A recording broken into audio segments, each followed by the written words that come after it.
Together with our friend Amy Jones, Brenda and I launched a vision for ministry in 2008, specifically a ministry for women in crisis. That's right. And at that time, we focused much of our attention to the women's shelter in Dallas, partnering with the wonderful staff and ministering to both their physical and spiritual needs. What we realized soon after, though, is that this crisis among women is not always as obvious as what we find at the women's shelter.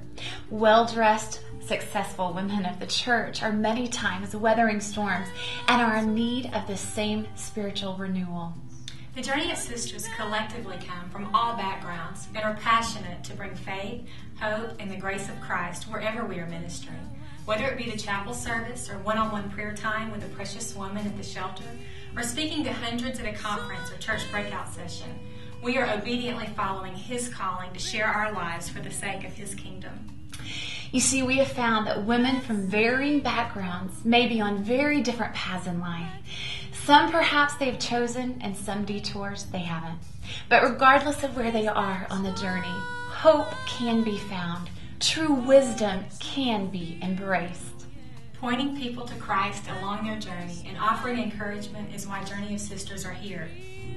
Jeremiah 29:11 is a promise God gave Israel, His people, in the midst of their captivity.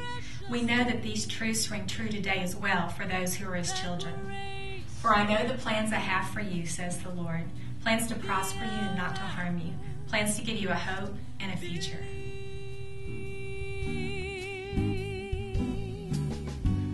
Oh, so amazing, your grace that saved me. Oh, your grace covers me.